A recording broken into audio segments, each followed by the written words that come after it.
नमस्कार, आप सभी का स्वागत है जनता टीवी पर। मैं हूं आपके साथ दुर्गा शर्मा। रुको करेंगे खबरों की ओर। खबर लखनऊ से, जहां लखनऊ में यूपी SSSC नव चयनित कनिष्ठ विश्लेषकों और दंत स्वास्थ्य वैज्ञानिकों को नियुक्ति पत्र वितरित किए गए।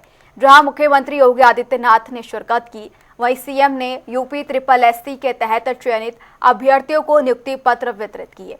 इस दौरान 357 कनिष्ठ विश्लेषक और 252 दंत स्वास्थ्य वैज्ञानिकों को जिम्मेदारी सौंपी गई। साथ ही सीएम ने सभी को बधाई दी और कहा इसमें स्वास्थ्य सेवाएं और मजबूत होंगी। वहीं उन्होंने जोर देकर कहा अब खाद्य सुरक्षा और दवाओं की गुणवत्ता से कोई समझौता नहीं होगा।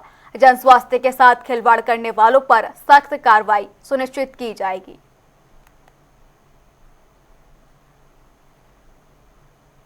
पांच प्रयोगशालाएं थी औषधि परीक्षण के। अब हमारे पास हाई एंड इक्विपमेंट के साथ 18 प्रयोगशालाएं वर्तमान में कार्य कर रही हैं। 18 प्रयोगशालाएं। आप सोचिए, 5 से 18 आजादी के बाद से लेकर के 2017 तक केवल 5 लैब्स बन पाई थी। मनुष्य के स्वास्थ्य के साथ कितना खिलवाड़ हो रहा है, उसको पता ही नहीं था कि जो दवा खा रही है वो सही है या नहीं है। अब लैब बनी है, उसमें उस लैब के माध्यम से जो कुछ भी वो प्राप्त होगा। पहले इन प्रयोगशालाओं में 12,000 नमूने प्रतिवर्ष लिए जाते थे। अब इस संख्या को हम बढ़ा करके लगभग 55,000 कर सकते हैं हर वर्ष। उत्तर प्रदेश जैसे राज्य में 55,000 नमूने लेंगे तो पता भी लगेगा।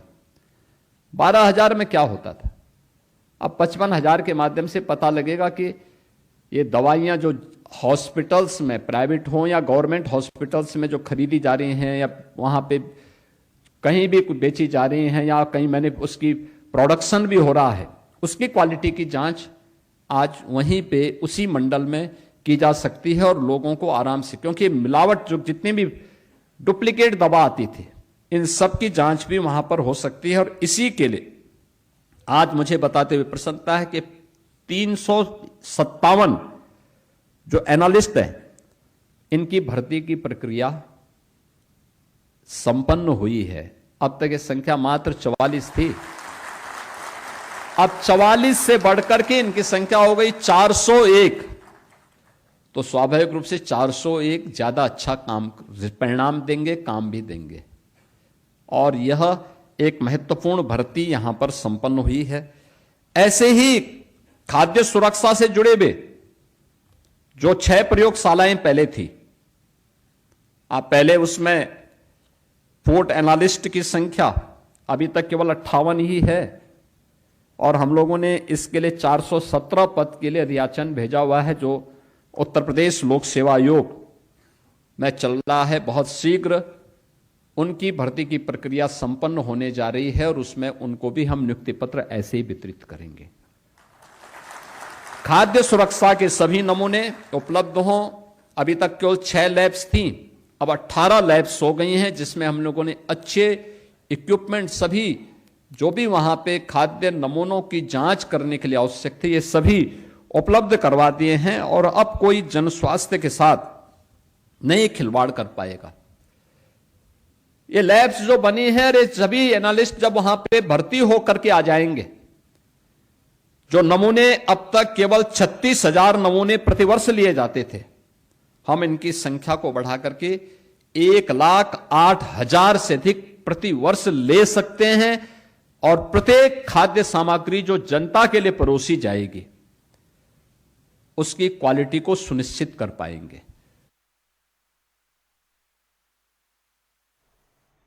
वहीं लखनऊ में उप मुख्यमंत्री ब्रजेश पाठक ने पश्चिम बंगाल के पुनर्मतदान को लेकर बड़ा दावा किया। उन्होंने कहा कि जिन बूथों पर दोबारा मतदान हो रहा है, वहां भी बीजेपी बढ़त बनाए हुए है। वहीं उन्होंने कार्यकर्ताओं की मेहनत का जिक्र करते हुए भरोसा जताया कि बीजेपी राज्य में प्रचंड बहुमत के साथ सरकार बनाने जा रही है और जनता का समर्थन लगातार मिल रहा है।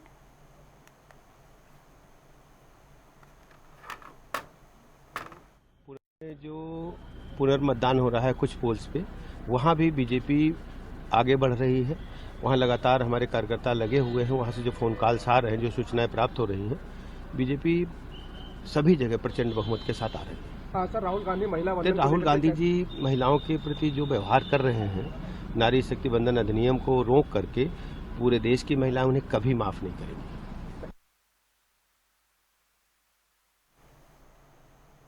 लखनऊ में सपा राष्ट्रीय अध्यक्ष अखिलेश यादव की प्रेस वार्ता के दौरान बीजेपी पर तीखा हमला बोला।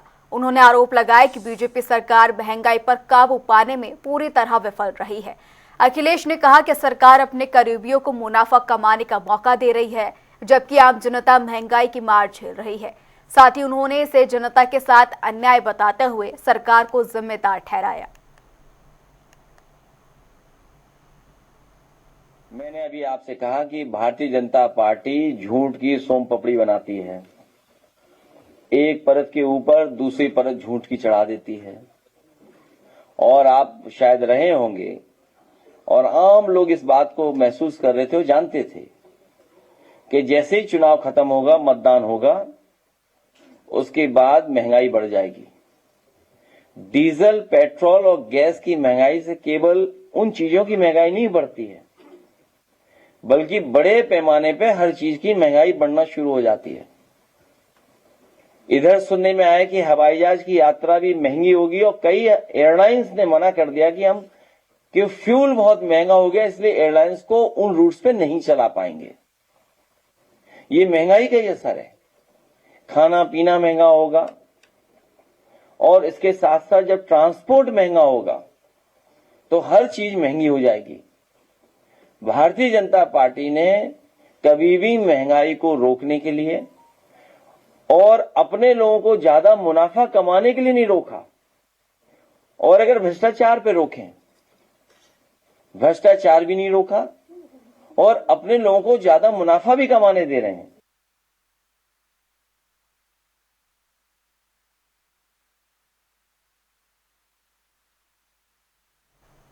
बदायूं दौरे पर पहुंचे केंद्रीय मंत्री वीएल वर्मा ने पश्चिम बंगाल चुनाव की मतगणना से पहले ममता बनर्जी और टीएमसी पर तीखा हमला बोला। उन्होंने दावा किया कि इस बार बंगाल में बीजेपी का परचम लहराएगा और ममता बनर्जी की सत्ता से विदाई तय है।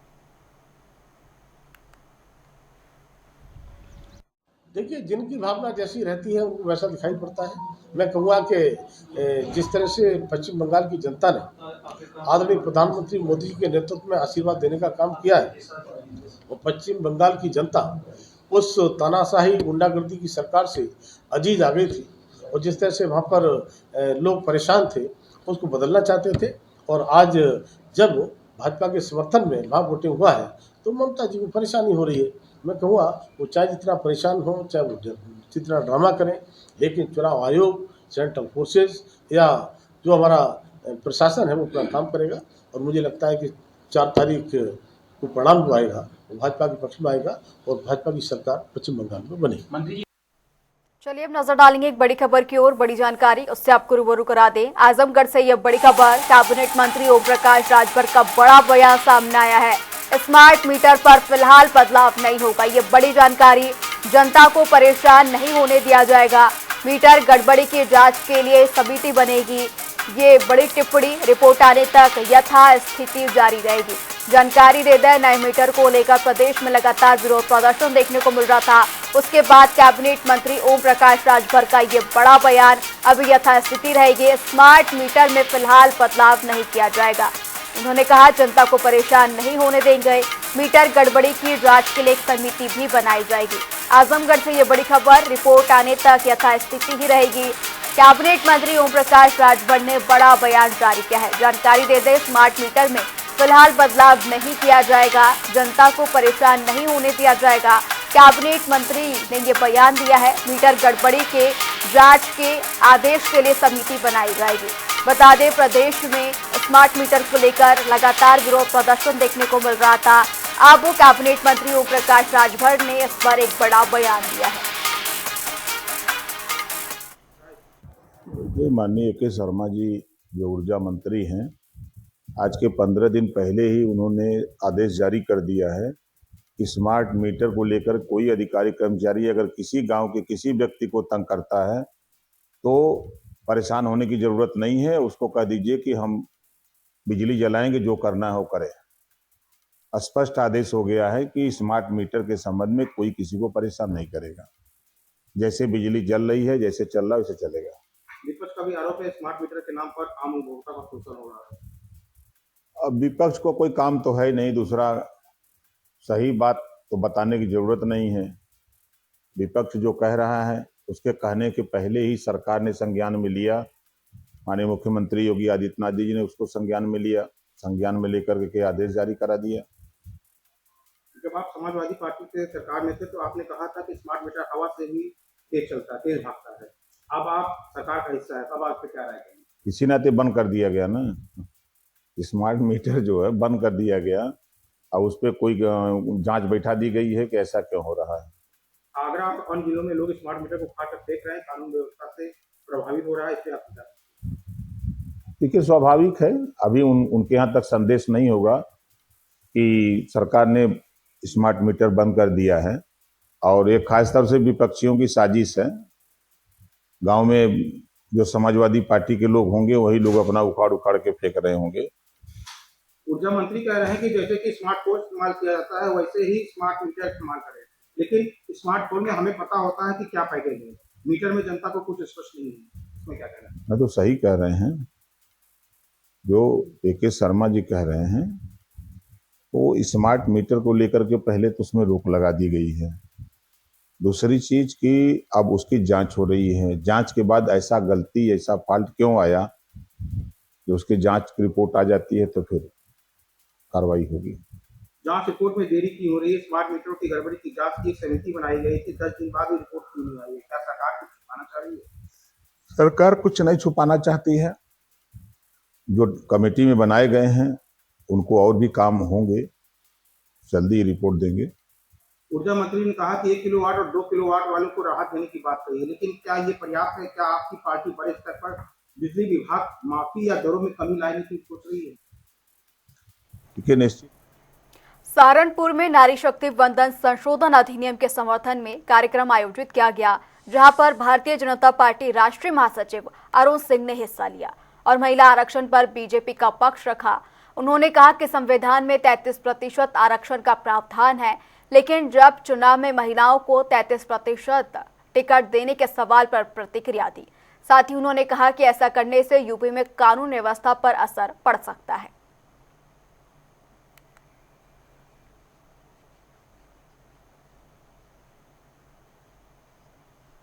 चलिए अब नजर डालेंगे एक मिल रही बड़ी जानकारी की ओर। बड़ी खबर उससे आपको रूबरू कराते हैं बलिया से। ये बड़ी खबर, इस वक्त की बड़ी जानकारी आपको बता दें, बलिया में गंगा बनी मौत का मंजर, मातम में बदली मुंडन की खुशियां।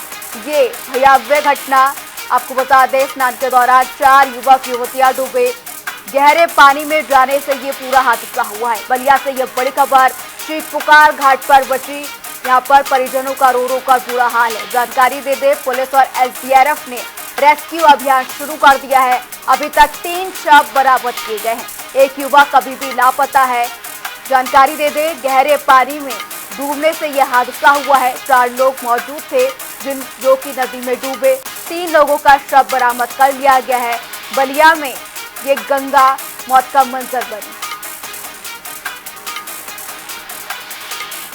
करीब 7:30-8 बजे के आसपास की घटना है ये, और 4 बच्चे नहाने के लिए आगे बढ़े और चारों डूब गए।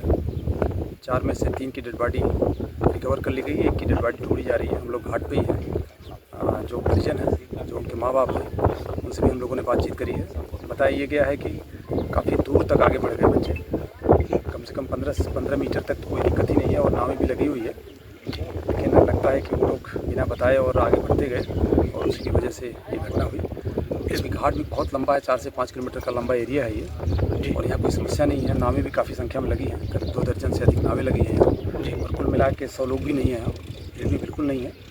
आज कोई त्यौहार भी नहीं, आज ऐसा कोई ओकेजन भी नहीं है, कोई ऐसा त्यौहार भी नहीं है, कुछ भी नहीं है। मुंडन का कार्यक्रम तो आज है भी नहीं, बट लोग आए हुए थे और बताया गया कि कल कुछ लोग मुंडन कराने के लिए आते, आज तो भी नहीं था, कुछ भी नहीं था। घटना दुखद है और हम लोग कोशिश कर रहे हैं कि परिवार को सांत्वना मिले और जो भी हम लोग आगे की कार्रवाई कर सकते करा दें। इसी खबर पर ज्यादा जानकारी के लिए बलिया से सीधे हमारे संवाददाता विवेक जायसवाल हमारे साथ जुड़ चुके हैं। विवेक, ये बड़ी घटना सामने आ रही है बलिया से, क्या कुछ वजह रही, क्या पूरी घटनाक्रम, क्या सुरक्षा के इंतजाम वहां पूरे नहीं थे, क्या कुछ वजह सामने आ रही है? जी मैम, आपको बता दें बलिया के कोतवाली थाना अंतर्गत ये श्रीरामपुर गंगा घाट का पूरा मामला है, जहां आज मुंडन संस्कार के लिए एक परिवार आया था, जिसके परिवार के सदस्य 4-5 की संख्या में युवक और युवतियां गंगा स्नान कर रही थी। इसी बीच गहरे पानी में चले जाने से, डूब जाने से उनकी मौत हो गई। सभी 100 अपडेट ये है कि सभी 400 बरामद कर लिए गए हैं। जी, मौके पे डीएमएसपी ने निरीक्षण भी किया है, आवश्यक दिशा निर्देश भी जारी किए गए हैं। जी विवेक, यानी कि चारों शव बरामद कर लिए गए हैं। घाट कितना बड़ा था, किस तरीके से जो चारों लोग यहाँ पर पहुंचे थे, क्यों इतना आगे पहुंचे, क्या इस बारे में अभी परिजनों या पुलिस की ओर से कोई जानकारी दी गई है? जी मैम, बताया जा रहा है कुछ स्थानीय लोगों का कहना है और कि सेल्फी लेने के चक्कर में गहरे पानी की ओर बढ़ते गए ये युवक और युवतियां, जिसकी वजह से गहरे पानी में समा गए। हालांकि बचाव कार्य जारी रहा, जिसमें से 6 युवक और युवतियां डूबे थे, जिसमें से 2 को तत्काल मौके पे ही बचा लिया गया था, लेकिन बाकी 4 लोग गंगा में समा गए। और सबसे बड़ी बात यह है कि बिना पुलिस के मॉनिटरिंग के इसी स्थान पे इससे पहले भी कई हादसे हो चुके हैं, कई जाने चली जा चुकी हैं, लेकिन पुलिस प्रशासन ने इस पे कोई सार्थक पहल नहीं किया, कोई बेहतर सुरक्षा का व्यवस्था नहीं किया, जिसकी वजह से आए दिन ऐसी घटनाएं, दुखद घटनाएं देखने को मिल रही हैं।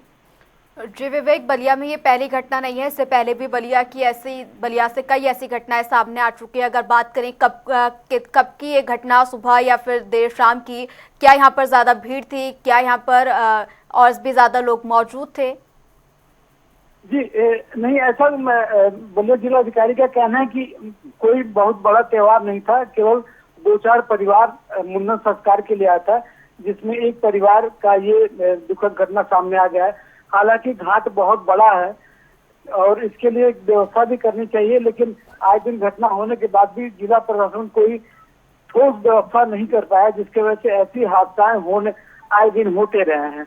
जी विवेक, तमाम जानकारी के लिए आपका शुक्रिया। बता दें, बलिया से ये बड़ी खबर, जहाँ पर मुंडन के लिए पहुंचे कुछ लोग यहाँ पर नदी में डूबे। अभी 4 शव बरामद एसडीआरएफ की ओर से रेस्क्यू ऑपरेशन के बाद कर लिए गए हैं।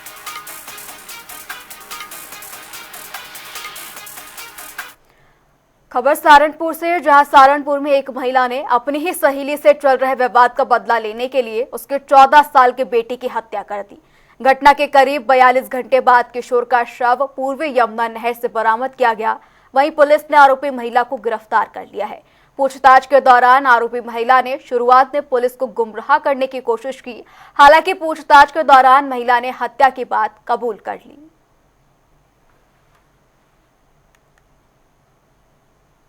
वर्षीय बच्चे की गुम होने की तहरीर पुलिस को प्राप्त हुई।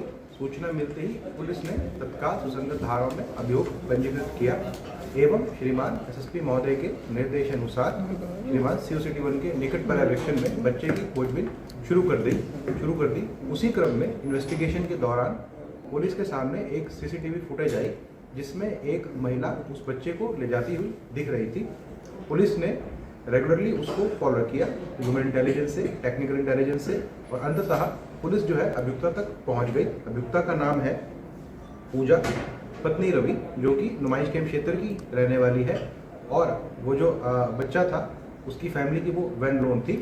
जब उससे पूछताछ की गई अभियुक्ता से, तो अभियुक्ता ने यह बताया कि मैंने उस बच्चे को जो है अम्बाला रोड पे बड़ी नहर में फेंक दिया है। इस बात की सूचना मिलते ही श्रीमान एसएसपी महोदय के निर्देश अनुसार तत्काल इसमें 17 से अधिक गोताखोरों की टीम को नियुक्त किया गया।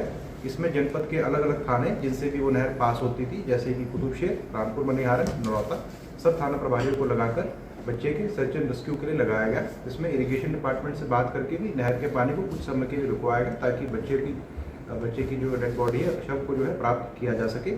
और उसी क्रम में लगभग 17 घंटे की मेहनत के बाद जो है आज सुबह करीब 6 बजे के आसपास पुलिस को बच्चे की जो डेड बॉडी है वो जो बड़ी नहर है उससे करीब 150 मीटर पुल से आगे जो है वो बॉडी।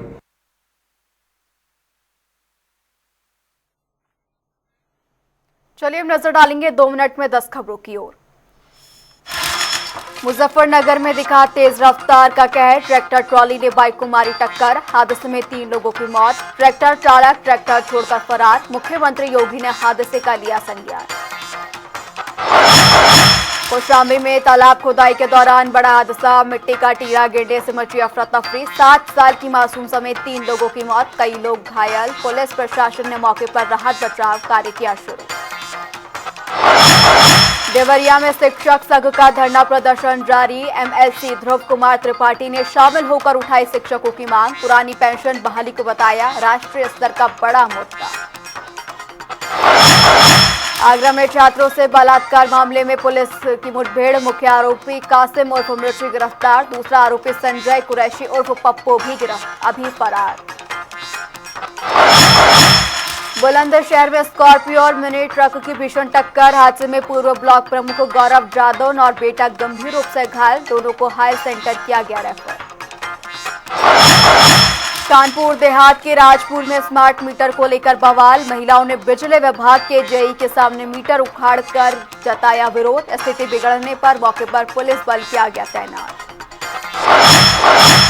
एटा के जैथरा क्षेत्र में युवक निशांत गुप्ता को अज्ञात बदमाशों ने मारी गोली, एटा जाते समय परौली के पास युवक पर हमला, मामले की जांच में जुटी पुलिस। मिर्जापुर में समाधान दिवस के दौरान थाना प्रभारी के सोते हुए वीडियो हुए वायरल, अधिकारियों की मौजूदगी पर उठे सवाल। फर्रुखाबाद में डाल 112 के 17 नई गाड़ियों को एसपी ने दिखाई हरी झंडी, किया रवाना, रिस्पांस टाइम सुधारने का दावा। फतेहपुर में स्मार्ट मीटर के विरोध में महिलाओं का समाधान दिवस पर हंगामा, डीएम को ज्ञापन देकर पोस्ट पेड मीटर की मांग।